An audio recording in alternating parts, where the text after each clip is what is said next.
Tonight, no relief, gas prices and their unrelenting climb. $2 a litre is not only a possibility, it's a probability at this stage. An expensive summer on the horizon for Canadian drivers. Plus, funding for primary care. Comes with resources to surround our providers with team-based care. Millions in provincial dollars to expand access. And off to the races. We need strong leadership and a clear vision. I'm going to come at that with facts, stats, and a record that is very clear. London's municipal election campaigns officially underway.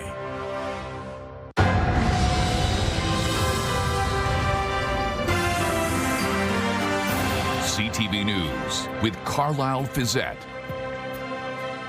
Good evening. Thanks for joining us. We begin tonight with the latest surge at the pumps, with gas prices across London now hovering around $1.90 a litre.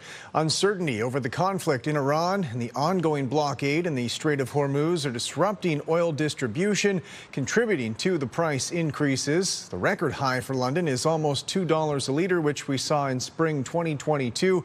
Adrian Gabriel has more on just how much this could cost drivers if these prices remain elevated long term.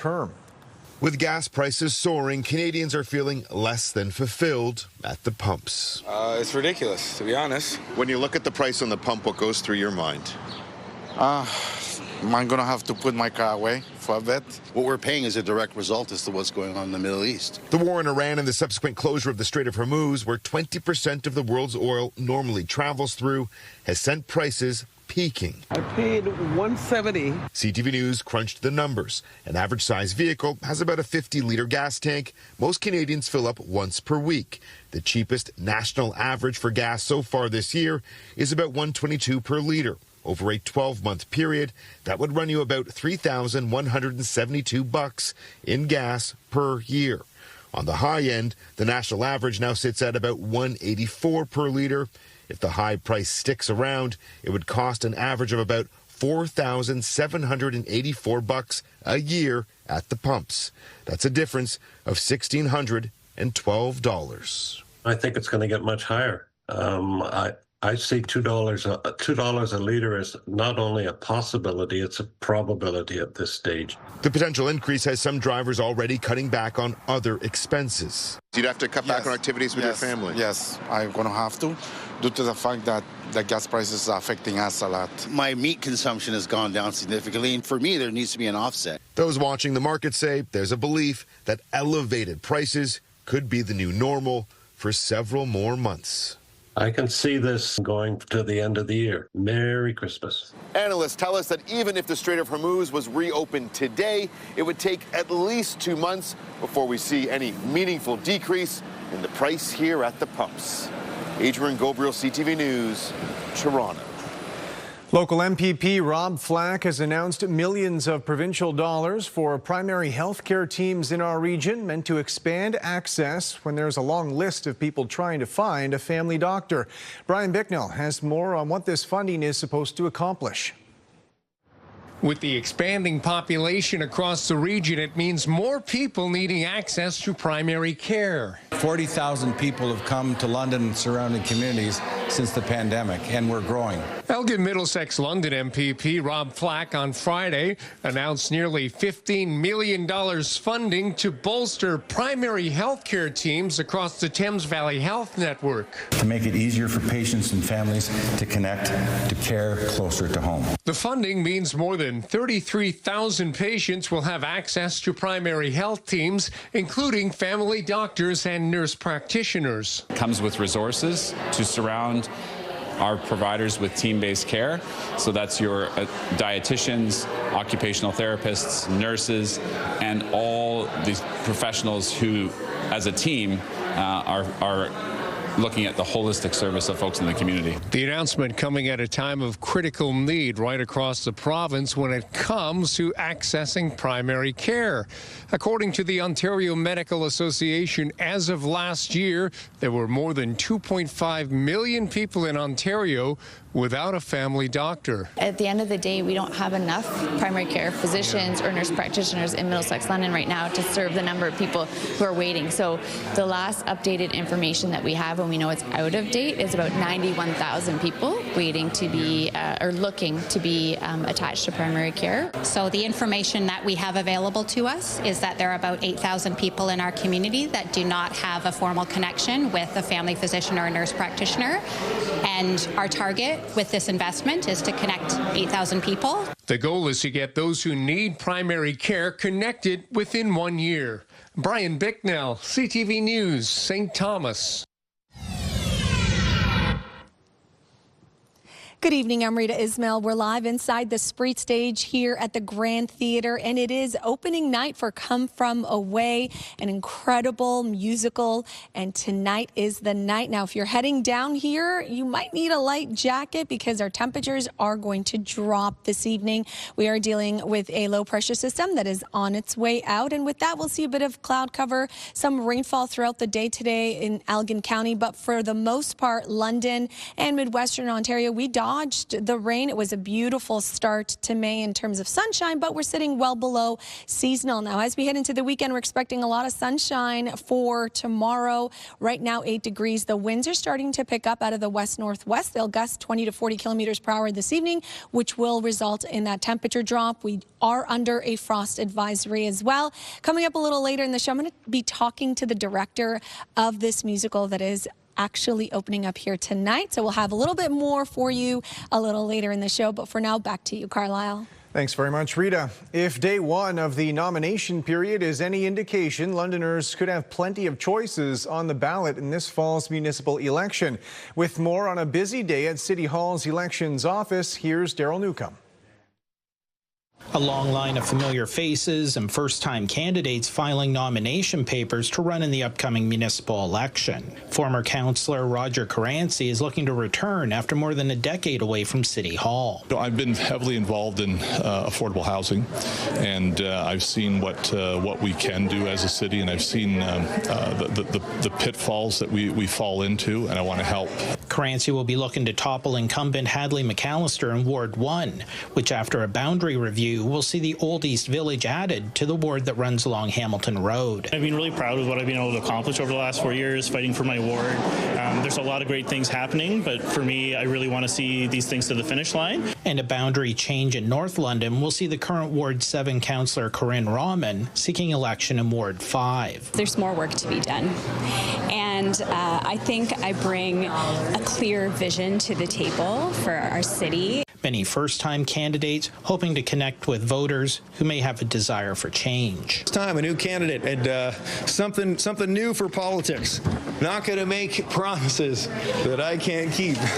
Deciding to run for a council seat may require a little more consideration this time, as a 35% raise to their base pay comes with at least an expectation that they work full-time hours. By the end of the day, 21 candidates had filed their paperwork, allowing them to launch their campaigns. I did give birth a week ago today.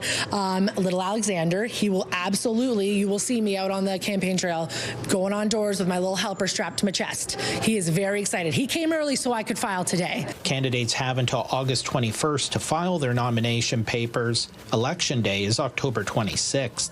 Daryl Newcomb, CTV News.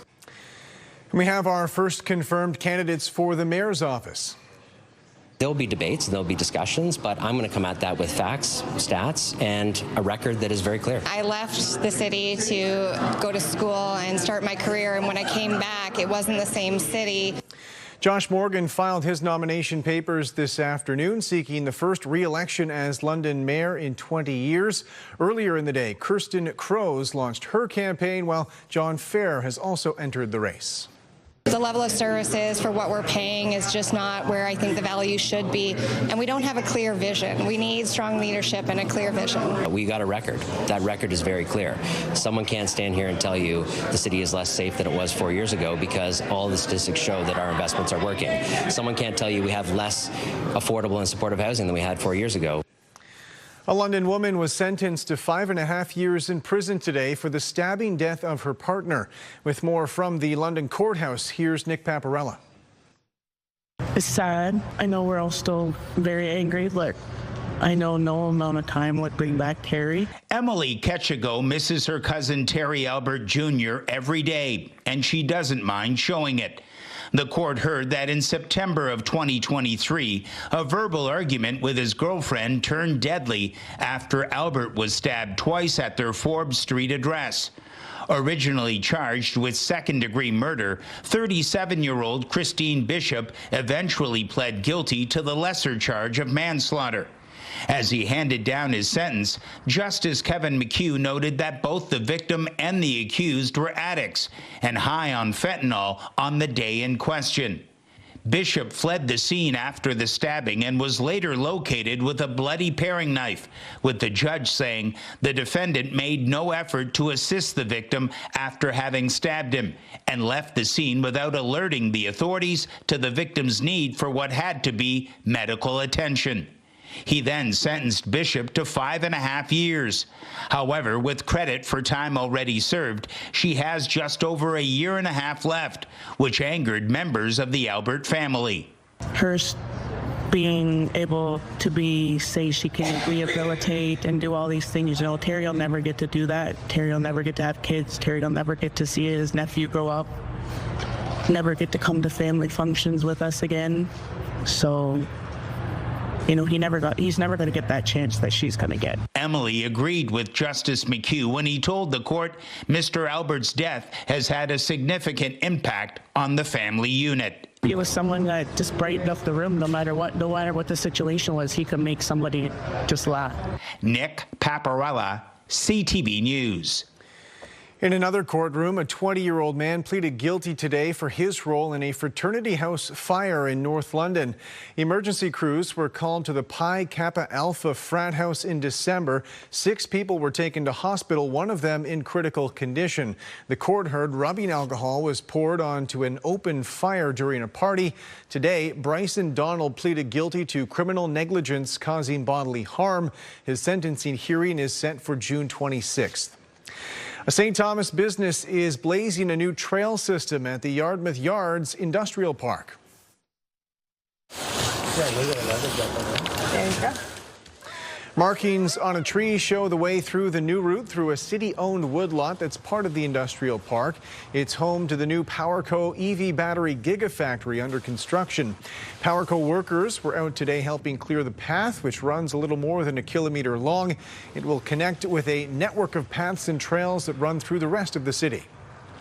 It's definitely a great refuge just to come out and reset your mind, come out, power walk. It should be capable to do it in 15 minutes. So definitely before work, after work, during lunch, and it builds camaraderie. To have a trail that's going to be just steps away from our facility and to be able to use it every day to disconnect and truly recharge personally, it's kind of invaluable. So to have the opportunity to partner with the city on an initiative like this, it really felt like a no-brainer.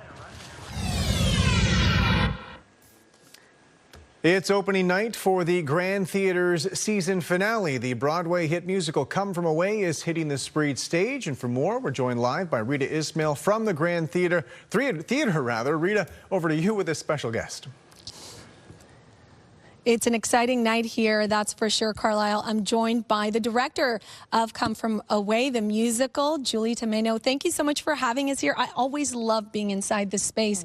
Right? It is absolutely It's awesome. beautiful. It's the best theater in Canada. It really is. It's got a lot of history, much like Come From Away, and you've managed to turn something that is so emotional, a strong story, and put your own twist to that. Yeah, we really have. We've taken the original script. Obviously, the music is the same, the story is the same, and me and Scott Penner designed an entirely new production, and we're very excited about And you've it. put a lot of hours just looking at the stage, the chairs. It's a large ensemble as well. Tell us a little bit more about that. The cast is 12, and they play over 100 characters altogether. So they do different accents, like everything from African to Middle Eastern to Newfoundland, obviously, to British to New York. Like so many characters they play, both people from Gander, Newfoundland, and from away. Yeah. That's a great way to put it. Yeah. I love that. Now, what can folks expect when they come in here tonight? I was here for the last performance, the last play, and it was absolutely beautiful. How have you transformed this space to fit this story? Well, we have 186 chairs on this stage. They represent people, communities, religious backgrounds, and cultural backgrounds, and all of the people that were affected by the terrorist attacks at 9/11, and all the people that landed in Gander, like the Make-A-Wish kids. We have a chair that represents the Make-A-Wish kids, and the red chairs are Gander, and that comes from the Grossmorn National Parks Project, which is the red chair project that was developed in Grossmorn, Newfoundland, and chairs were put across Canada in national parks just to invite people to sit down and enjoy the view. And we chose to represent Gander with the red chairs. And so you're going to see at least one red chair on stage and 186 blue chairs. I love it. It sounds like you've put a lot of meaning behind this story. Thank you so much for having us here. We're excited to watch this again. It runs through until the end of the month, May 31st. Yes. Thanks again, Julie. We are going to throw it back to you for now, Carlyle, and I'll be back to tell you all about the weekend forecast. All right, Rita, thanks very much. When we come back, a pipeline revival from the White House, a portion of the canceled Keystone XL project resurrected to pump Canadian oil south. Plus, the federal government quadruples the maximum fine for airlines repeatedly violating passenger rights.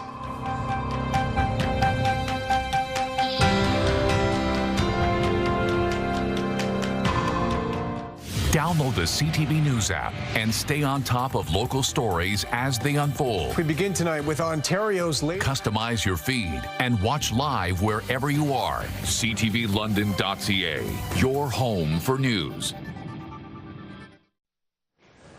Welcome back. President Donald Trump has signed an executive order reviving parts of the canceled Keystone XL pipeline. The new proposed project would transport Canadian crude south of the border as oil prices surge. Judy Trin reports.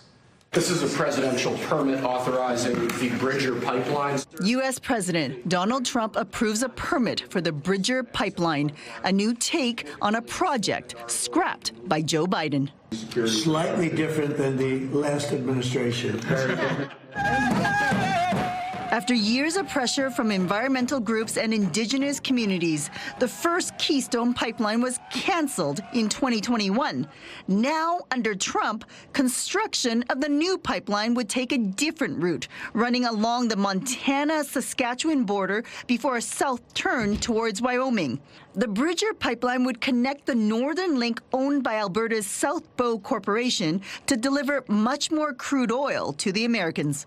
A huge new export capacity, probably about 550,000 barrels is the nameplate capacity, and certainly echoes the Keystone XL that had so many issues. It's potentially going to be on stream by 2029 to early 2030, so pretty quick turnaround as opposed to a brand new pipeline taking at least 8 years. On social media, Alberta's premier said it took years of advocacy. Danielle Smith said after signing the Canada-Alberta Energy Agreement and the lifting of the federal oil and gas cap, hard work is paying off. Speaking in Calgary, the Minister of Natural Resources spoke of a bright energy future. This government and Canadians now understand that energy is the engine of Canada's economy. But there was a pipeline rupture in 2022 in Kansas. More reason, environmental groups say, to oppose this new project. The developers are hoping that this project will pick up where Keystone left off, but they may regret that because this project is going to meet with the same opposition that Keystone did. As for the Canadian partner in this, Calgary-based South Bow, it says it's still waiting for more consultation from commercial partners as well as more regulatory approvals. Judy Trin, CTV News, Ottawa. Federal government officials say they have a plan to tackle the substantial backlog of complaints against Canadian air travel providers. Advocates have long called for action to speed up the process, which in some cases can take up to 3 years. Abigail Beeman has more on the potential new measures. Delayed till 12:45, then delayed till 1:10 a.m. Frequent flyer Robert Walker says he's collected so many delay and cancellation messages from airlines he can write a book. You get nowhere, it takes forever. I haven't got time to worry about it, and I just don't believe that anything will ever be done. He's not optimistic about the federal government's commitment to better handle air travel complaints, included in the spring economic update. We put in place a system that, in hindsight, was onerous, expensive, took too long. The Fed's now proposing to quadruple the fines airlines could face to a maximum of $1 million. Clear the complaint backlog by using a third party based on the successful model in the UK and EU, and simplify the complaint process. The exemptions, the lack of clarity, the confusion, the loopholes. Since January, the Canadian Transportation Agency tells CTV News it's received more than 1,000 complaints every week. That backlog now stands at 97,000, and it can take more than 2 years for your complaint to be reviewed. This is really, I would argue, the first time that we've seen the government acknowledge that the system itself needs to be reformed, and so we're encouraged by that. The National Airlines Council of Canada told us that before new details about much bigger fines emerged Friday, and wouldn't share updated reaction. I don't believe the government. While this air passenger rights advocate says Ottawa is offering smoke and mirrors. The government is essentially trying to solve a PR problem. When they are going to privatize it, they will be able to shake their finger at whatever third party is running the adjudication process and say, you're not doing your job well. Gabor Lukash says the reason the system works better in Europe isn't because of a third-party system, but rather easy-to-follow rules about whether compensation is owed, which he would like to see in Canada. Abigail Beeman, CTV News, Ottawa. Rejoining Rita Ismail tonight, live on location for us at the Grand Theatre on opening night of Come From Away, and the start of a weekend that's off to a bit of a chilly start, Rita. Absolutely. It is May 1st, and we are expecting our temperatures to start climbing. But unfortunately, Carlyle, that's not the case, especially tonight. We do have that frost advisory in place because we are going to tumble to -1, believe it or not. So cover up your plants because, of course, they are sensitive to the cold temperatures. 10 degrees are high today, nowhere near the normal, which is 16 degrees this time of year. Record 26 in 2001, record low -5 in 1998. Now, good news is we've had sunshine throughout the day, so a bright start to May for us, but it was a bit of a different story elsewhere. Our sunset at 8:26 this evening. You could see the bulk of this low pressure system that brought some rainfall to the northern shores of Lake Erie is slowly moving out. It sort of stalled earlier throughout the day, so a bit more cloud cover throughout Sarnia into Windsor and then into Elgin County as well. Now it is on its way out. By tomorrow morning, we will break into some sunshine early in the morning, and then the clouds will increase in advance of the next weather maker that will move through on Sunday night. But for the most part, your Saturday looks quite calm, comfortable, sunny, remaining below seasonal. And then there's that rainfall around noon on Sunday, widespread rain, but quick moving. By about 6 or 7 p.m., we will have a break from the rainfall, but the temperatures will actually climb. This evening, though, dropping. The winds out of the north, 20 to 40 kilometers per hour, and we're expecting to drop down overnight to -1, feeling like -5 early Saturday morning. That's because the skies will be clear. It'll be a sunny start. And then as we slowly warm up tomorrow, we're expecting cloud cover to increase around noon. The winds will be out of the northwest. Keep that in mind if you are outdoors, because 9 degrees will actually feel slightly cooler than that with those northwesterly winds. Heading into Sunday, that's when that next system moves in. Again, a weak low pressure system, but it will push through and bring widespread rainfall. The timing at this point looks to be around noon to about 6 p.m. With it will come balmy temperatures, and I say that lightly because 16 degrees is where we're supposed to be, but Monday, 21, so it'll be a beautiful start to next week, but then we tumble right back down. A few showers in store as well, so an unstable forecast, really in and out of rain Tuesday and then again Thursday and Friday. The temperature not really consistent either, but the coldest of the next 7 will be this weekend as we drop below that freezing mark. Midwestern Ontario, lots of sunshine early tomorrow, clouds increasing a cold one for you. -2, struggling to reach seasonal as well. 6 for Saturday, 11 for Sunday, and then that evening rainfall moving in Sunday a little later in the day for you. Mostly cloudy to a mix of sun and cloud on Monday, 17 degrees, and then we drop right back down. So our temperatures, again, are supposed to be in the mid to high teens, Carlyle this time of year, but we are slowly going to warm up for the first full week of May.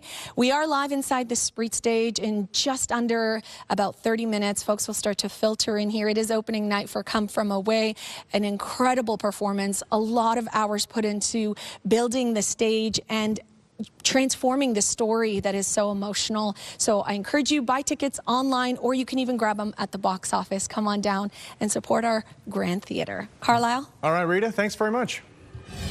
When we come back, calls for assistance after utility disconnections. United Way staff supporting people whose services were cut off for non-payment. Join us this weekend for the iHeartRadio Pure Country Countdown, where we take a look at the biggest country songs and stories of the week. Another artist is making the crossover into country, and a country artist might be making the crossover into acting. We'll talk about it this weekend. Saturdays at 9, Sundays at 4.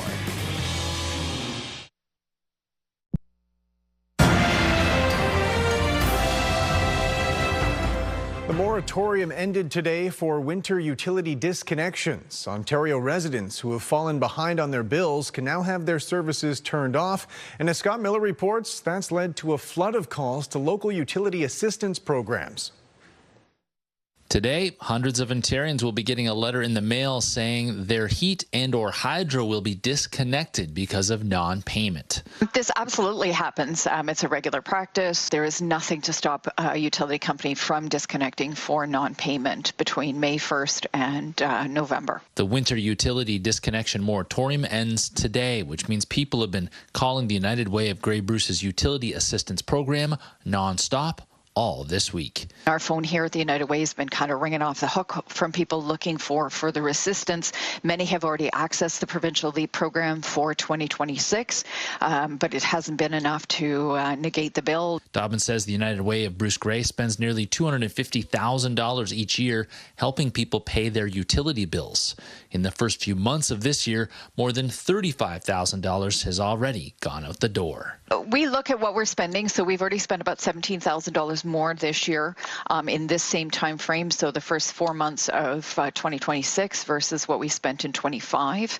And then when we look at what we spent in all of 25 versus 24, we spent over $55,000 more just helping people with their utilities in 25 than we did in 24. After going into deficit last year, Dobbins says the United Way can only cover up to $700 for overdue oil, propane, or wood bills.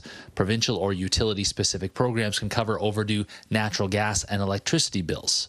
Dobbins says they cannot go into deficit covering utility bills this year. How do you tell somebody, no, I'm sorry, you will be disconnected. No, I'm sorry, you will be cold, because we just simply do not have the money to pay that bill for you. While Dobbins says all donations to their utility assistance program do help people, it still is just a Band-Aid on a societal issue that is seeing more and more people fall into poverty as the cost of literally everything rises. We're seeing this snowball effect of people running out of EI, suddenly on Ontario Works going, wait, I get $733 to pay all the bills, pay the rent, feed my kids, that's it.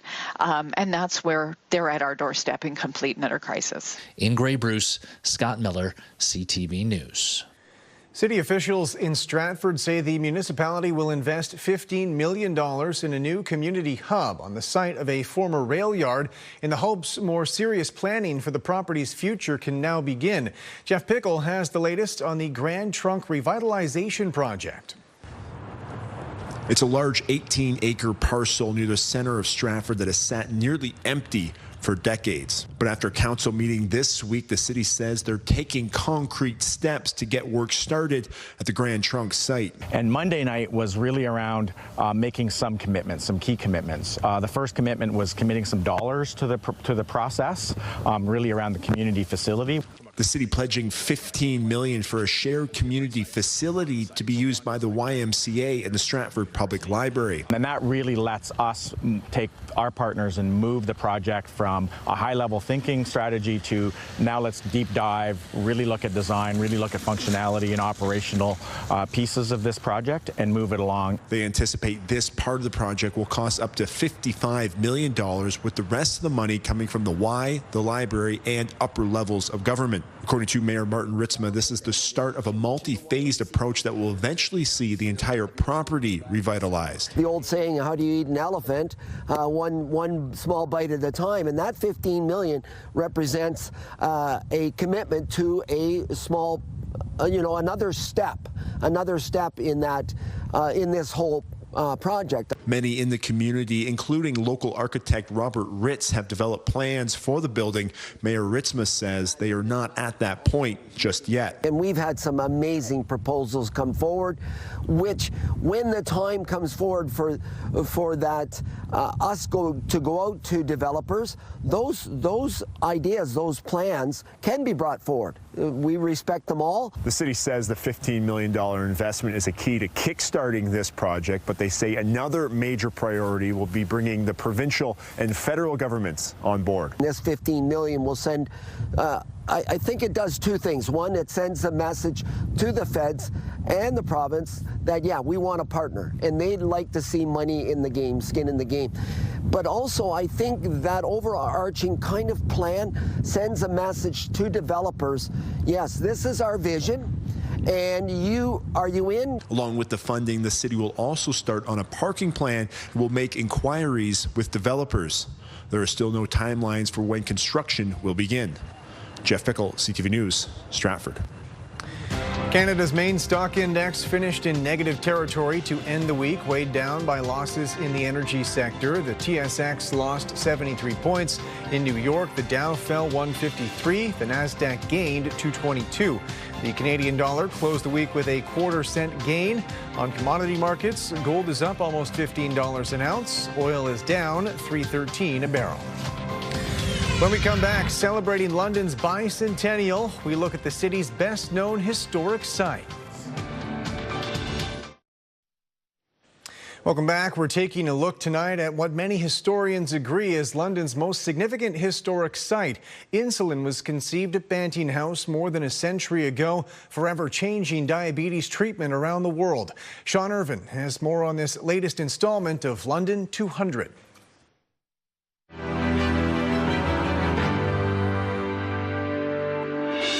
The flame of hope burns brightly outside the Banting House National Historic Site, as it has since the Queen Mother dedicated it in 1989. This flame will be extinguished the very moment that diabetes is finally conquered.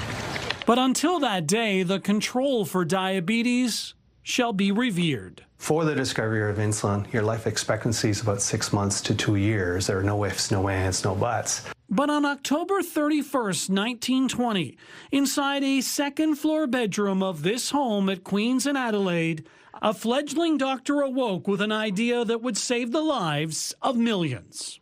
It's undoubtedly the most important medical discovery in Canada of the 20th century. Dr. Frederick Banting's journey to London began as an opportunity. After graduation from the University of Toronto, he arrived here to open his medical practice. In a time before OHIP, Dr. Banting attracted hardly any patients and was struggling to make ends meet. In desperation, he took a job teaching at Western University. Early on in his tenure, he was given a topic. On a subject he knew very little about, diabetes and carbohydrate metabolism. So he goes to the medical school, reads everything he can, and prepares his lecture. Late that evening, Banting put his glasses on the nightstand, but couldn't stop thinking about what he had read. At 2 a.m., he jumped out of bed with a concept and wrote it down. Those 25 words would lead to the discovery of insulin 10 months later, after only 12 weeks of experiments. Less than 1 year later, life-saving insulin would be tested on a first patient in Toronto, Leonard Thompson. Soon, Banting would test a dozen more. One 5-year-old Teddy Ryder was near death when he received his first injection. He was really very ill as a very young child and eventually traveled to Toronto and got very early insulin. A year later, he wrote to Dr. Banting saying, "I'm a fat boy now and I feel fine." In the late 20s, Ryder would visit Banting in Canada. The longest living person having received insulin. He went on a little talk circuit, written up in newspapers. He got awards. He would live until 1993, becoming one of 85 million worldwide who credit what happened here for their longevity. Today, Dr. Banting's London home is their calling, where insulin users from 67 countries visited in 2025 to see his story that includes a Nobel Prize. If you visit and you take a look at the guest book, there are lots of people who have come from all over the world and have actually made a pilgrimage to that spot. Many leave heartfelt notes to Dr. Banting, who never downplayed what happened in this room. In one of his memoir notations, he wrote, "It was in London where the idea came that's changed my life and possibly the lives of others." An achievement marked by this globe in the garden of the museum. While here, some reflect on Banting's pledge to give insulin to the world. He never profited from it, selling the patent for $1.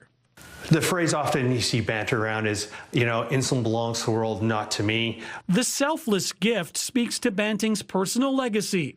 He was a respected artist and served his country in 2 world wars. The second conflict would take his life following a military plane crash in Newfoundland in 1941.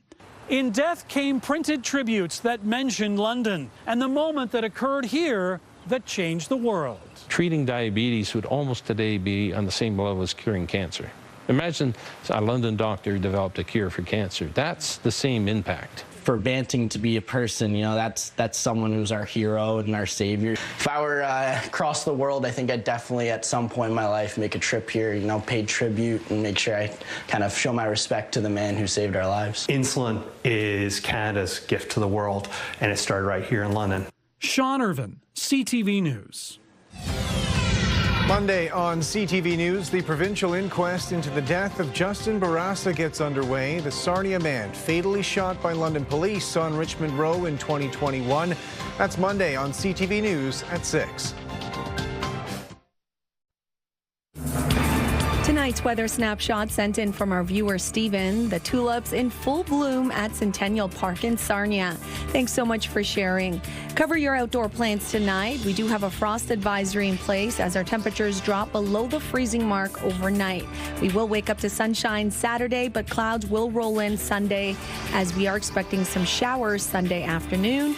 And it is a bit of a cool start to May with temperatures struggling to reach seasonal values this weekend, but we will warm up Monday.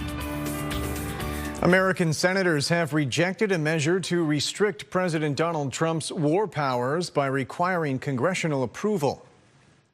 The yeas are 47, the nays are 50, and the motion is not agreed to. The vote comes as the war nears the 2-month mark. A post-Vietnam law says Congress must sign off on all war actions.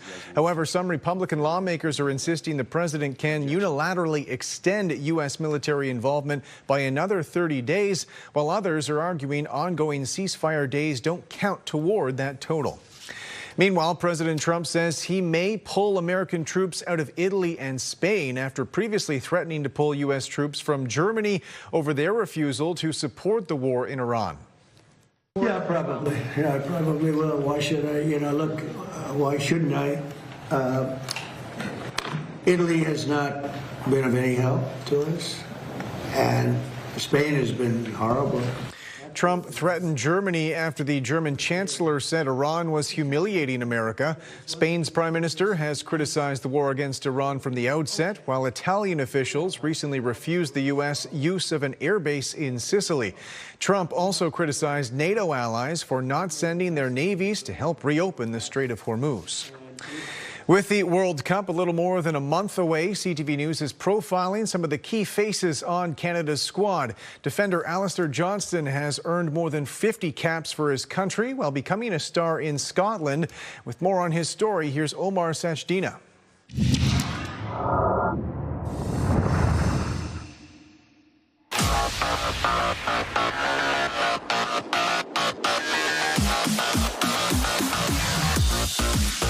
A passionate defender and key starter for Team Canada. Soccer is in Alistair Johnston's DNA.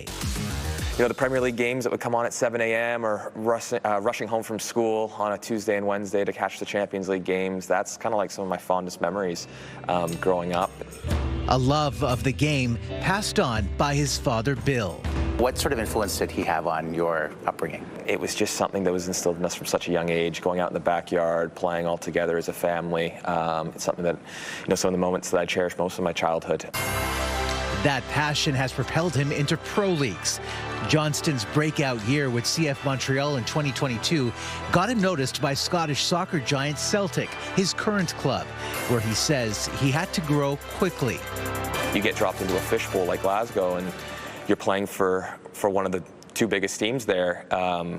It gets loud and you realize, okay, that is what my life is going to be like playing for a club like Celtic. It forces you to mature at a very young age. And staying level-headed during setbacks. This hamstring injury with Celtic eventually led to surgery, sidelining Johnston for much of this season. But he credits his wife Peyton, whom he married last year, for keeping his eye on the ball. This season has not been the one that I was expecting, but at the same time, you just kind of got to roll with the punches, and that's something that I've learned to do over these past 8 months. We are live here on SportsCenter. There he is. While recovering, Johnston took the opportunity to try something new for a day. It's time now for one of the most iconic segments on TSN, the SportsCenter Top 10. Now focused on the World Cup on home soil. As a player born in Vancouver but raised just outside Toronto, he has roots in both Canadian host cities. Do you have a favorite? Do you feel an affinity towards one or the other? It's really a tough one. I've got a real kind of tight, close connection to both, I'd say. And ideally, in my opinion, I like to try and represent both as best as I can. So I'm always proud whenever someone asks me, are you from Vancouver or Toronto? I say, yeah, both. About to represent both and Canada on the biggest stage in the world, unyielding in a quest to keep pushing this country to the next level. We might say that this was a golden generation, but then there's going to be an even more golden generation, an even brighter generation that comes after it, and that we continue to just chip away at becoming a true footballing nation. Omar Sachdina, CTV News, Toronto. A new sculpture attributed to the street artist Banksy has appeared. It depicts a suited man with his chest puffed out walking off a platform, blinded by the flag he's carrying. It was installed in the historic Waterloo Plaza in London, England. Banksy's signature also appears on the statue.